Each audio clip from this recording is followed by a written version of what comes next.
What's going on, everyone? Welcome back to T3G. My name is Dalibor, and today, here's the thing.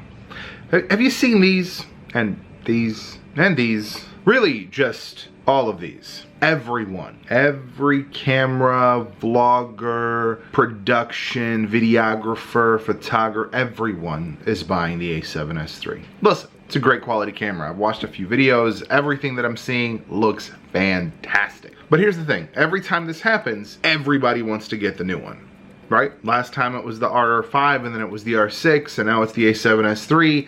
You know, next it'll be the Canon R7 or whatever it'll be. I'm sure when the Zeiss camera, the 35mm little super pocket, you know, like Ridicucam full frame drops, everyone's gonna get one of those because everyone wants to have the latest and greatest. Now, there's nothing wrong with that on a surface level, but in reality, what we're seeing is a lot of people, and I'm not gonna say everybody because there are people who know their craft and they're gonna be at the top of their game, so they just want that one little boost. They want that little bit of benefit as far as 4K versus 2.7K. They want that, you know, better low light versus not. Like the little things that they don't have. But people who are at the entry level, people who are at the kind of hobbyist level, they fall into the same trap, but the problem is that's not gonna help you, man. I mean, right now, in theory, I could buy the A7S III. Problem is, that's not gonna help me make any better videos. Yeah, the quality's gonna be better, right? This bokeh right here, this little bit of bokeh that's happening, it'll be great bokeh, right?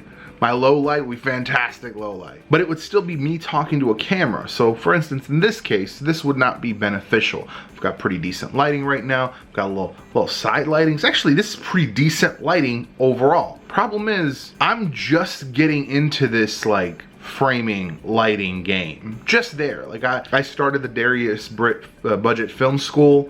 I'm kind of still working through it. I actually want to keep making those videos, but it was, I don't know, it got weird. It got weird, so I stopped doing them. I was real depressed about my leg and everything. Regardless, my point that I'm trying to make is sometimes you don't need the new thing.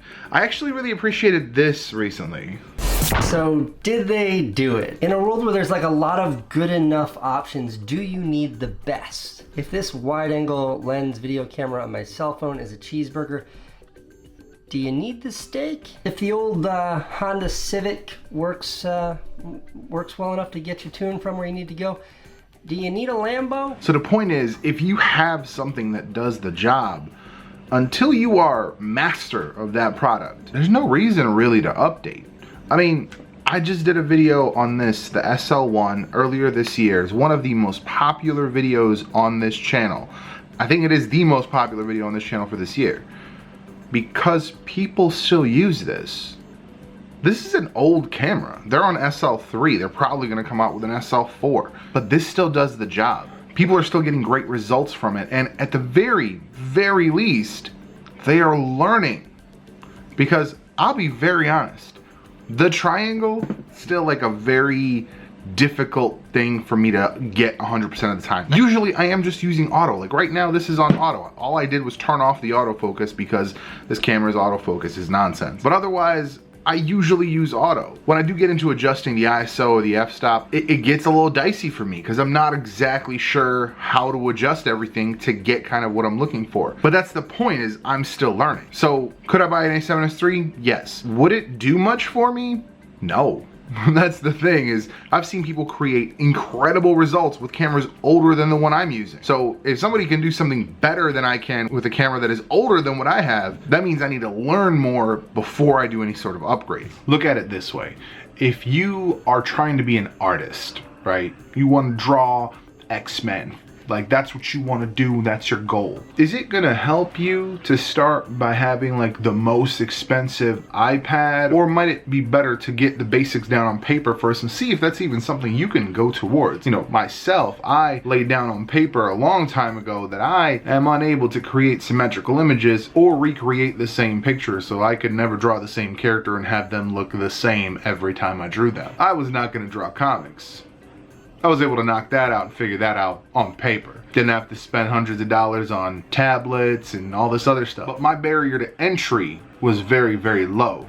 And that's been kind of the biggest factor in getting new voices in specific fields, in specific industries. Take a look at film, for example. 20 years ago, the barrier for entry was super high. You know, $400, $500, $600 for just a camcorder, and then it was on tape. And then if you wanted to cut something together, there was a whole bigger process. There was no video editing software. Now, video editing software is free. Cameras exist on your cell phone that you have in your pocket. Your barrier to entry is tiny, so you can just get into that field. You can get the basics down. You can learn framing, you can learn lighting, you can learn all of these things without spending many hundreds or thousands of dollars. And you are someone who's already in the space, photography, videography, and you have a $300, $400 camera, make the best you can with that. There's gonna be a new camera every year to 2 years. Someone's putting something out. I mean, the release cycle, just to retain relevancy, is getting disgusting at this point. Whether that be from cell phones to cameras to really everything. Everybody's just trying to pump something out every year just so everyone can keep talking about it, even though half the shit comes out broken. You know, you had the R6 came out, had overheating issues. Did they fix it? Sure. But wouldn't it have been nice to wait 6 months and just have it come out and not have that issue? My point is, if you are someone at the entry level or the mid level, don't fret about the high-end gear. Learn the basics, figure out how to make a really nice shot, figure out how to turn off your autofocus at the beginning of the clip so that you don't lose focus while you're talking, and then you have to restate a few things. And I think I still ended up with some fuzzy footage here. For me personally, until this is like second nature, until I can get in here and be like, boom, boom, boom, manual focus, I don't have to worry about it switching, I'm not really gonna benefit from a $2,000, $3,000, $4,000 camera. This in 4K is not any better, and the message is not any more potent. It's just prettier. And I'm already pretty, so this in 4K might just be too much for you. Like, I get being excited for new stuff. Like,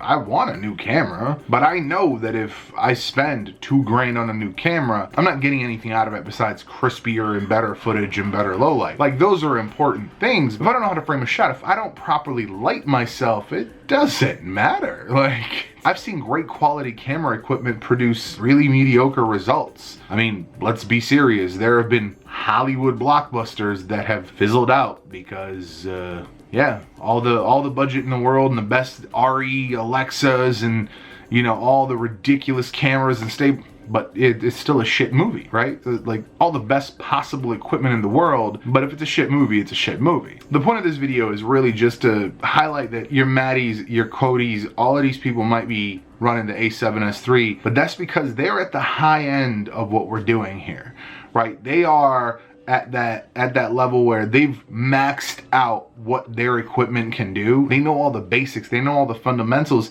to the point that now it's just the equipment that's holding them back. I've watched countless independent small films on YouTube that were probably filmed with worse equipment than what I have.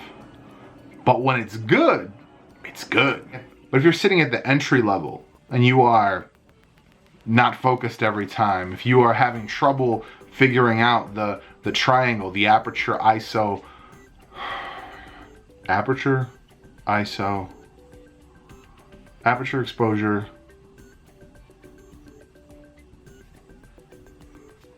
whatever that third one is, yeah, I've already forgotten it at this point. This is my point. If I don't know, if I can't name that stuff, I don't even know what I need to fix and what I need to set for me to get the best thing out of my camera.